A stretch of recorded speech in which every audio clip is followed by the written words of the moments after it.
Hello বন্ধুরা, আসসালামু আলাইকুম। সবাই কেমন আছেন? আশা করি যে যেখানে আছেন অনেক অনেক ভালো আছেন। বন্ধুরা, আজকের ভিডিওতে আমরা আলোচনা করব OPPO K11 Pro এই ফোনটি নিয়ে। আর এই ফোনটির কিছু হাইলাইটের বিষয় হচ্ছে এই ফোনটিতে থাকতে যাচ্ছে মিডিয়াটেকের ডায়মেনসিটি 1200 প্রসেসর। এই ফোনটিতে আরও থাকতে যাচ্ছে 120 হার্জ রিফ্রেশ রেটের সুপার আমোলেড প্যানেল এবং 65 ওয়াটের একটি ফাস্ট চার্জার। আর এই সব বিষয় নিয়েই বিস্তারিত আলোচনা করব আজকের এই ভিডিওতে।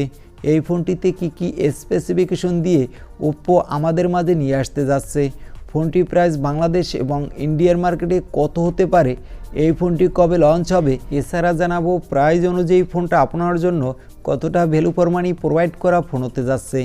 আর আপনাকে বলবো সম্পূর্ণ ভিডিওটি আমাদের সাথে দেখার জন্য। আপনি যদি আমাদের চ্যানেলটি প্রথমবার ভিজিট করে থাকেন তাহলে থ্যাংক ইউ সো মাচ। আমাদের চ্যানেলটি সাবস্ক্রাইব করে পাশে থাকা বেল আইকনটি প্রেস করে আমাদের সাথে থাকবেন। সো চলুন তাহলে শুরু করা যাক আজকের ভিডিও।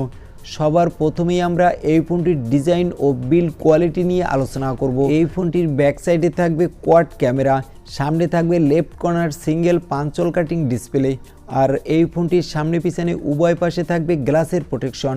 পেয়ে যাবেন USB Type-C পোর্ট এবং 3.5 মিলিমিটারের হেডফোন জ্যাক। তো ফোনটির ডিজাইন ও বিল্ড কোয়ালিটি আমার কাছে মনে হয়েছে এক কথায় দুর্দান্তই হতে যাচ্ছে।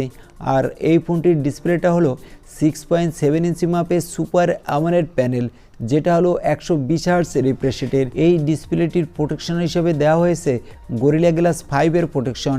এছাড়া ফোনটির ডিসপ্লে ব্রাইটনেসও এক কথায় দুর্দান্ত, যার পিক ব্রাইটনেস হলো 2000 নিটস। আর এই ডিসপ্লেটা হলো HDR10+ সাপোর্টেড একটি ডিসপ্লে। তো ফোনটির ডিসপ্লে ব্রাইটনেসও আমার কাছে মনে হয়েছে ভালোই হতে যাচ্ছে। এই ফোনটিতে প্রসেসর হিসেবে ব্যবহার করা হয়েছে মিডিয়াটেকের ডায়মেনসিটি 1200 প্রসেসর, যার পারফরমেন্স এক কথায় দুর্দান্ত। আর এটা হলো 2021 সালের সবথেকে লেটেস্ট ফ্ল্যাগশিপ প্রসেসর। আর এই ফোনটিতে আপনি গেমিংয়ের জন্য PUBG, free fire, call of duty, স্পন 9 এর পাশাপাশি সব ধরনের বড় বড় অ্যাপসগুলো ভালোই স্মুথ প্লে করতে পারবেন। আর এই ফোনটির আউট অফ দ্য বক্স হলো Android 11 এবং ColorOS। আর এই ফোনটিতে আপনি দুইটি সিম ব্যবহার করতে পারবেন এবং একটি সিম কার্ডও ব্যবহার করতে পারবেন। এই ফোনটির র্যাম হলো 4GB এবং 8GB, আর রম হলো 128GB। ফোনটিতে ব্যবহার করা হয়েছে LPDDR4X RAM এবং UPS 2.1 স্টোরেজ। এবার আমরা আলোচনা করব এই ফোনটির ক্যামেরা সেকশন নিয়ে। ব্যাক সাইডে এই ফোনটিতে থাকতে যাচ্ছে কোয়াড ক্যামেরা সেটআপ, যার লেন্স দেওয়া হয়েছে 64 মেগাপিক্সেলের। ফোনটিতে থাকবে 12 মেগাপিক্সেলের একটি আলট্রা ওয়াইড অ্যাঙ্গেল লেন্স এবং 5 মেগাপিক্সেলের ম্যাক্রো আর 5 মেগাপিক্সেলের ডেপথ সেন্সর। ব্যাক সাইডে ক্যামেরা দিয়ে আপনি 4K রেজলিউশনে ভিডিও রেকর্ড করতে পারবেন এবং সামনে ক্যামেরা দিয়ে ফুল HD+ রেজলিউশনে ভিডিও রেকর্ড করার সাপোর্ট পেয়ে যাবেন। এছাড়া একটা ফোনের ক্যামেরা সেকশনে যেসব সেন্সর আমাদের সাধারণত প্রয়োজন হয়ে থাকে সবই থাকছে এই ফোনটিতে। এই ফোনটির ব্যাটারি ক্যাপাসিটি হলো 6000 mAh এর ব্যাটারি। বক্সে প্রোভাইড করা হয়েছে 65 ওয়াটের একটি ফাস্ট চার্জার। এবার আমরা এই ফোনটির প্রাইস কত হতে পারে এই নিয়ে আলোচনা করব।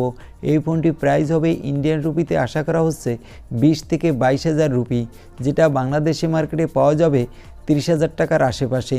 তো এই বাজেটে এই ফোনটি আমার কাছে মনে হয়েছে এক কথায় দুর্দান্ত হতে যাচ্ছে ফ্ল্যাগশিপ ফোন হিসেবে। আর এই ফোনটি আর কিছুদিনের মধ্যেই OPPO আমাদের মাঝে নিয়ে আসতে যাচ্ছে।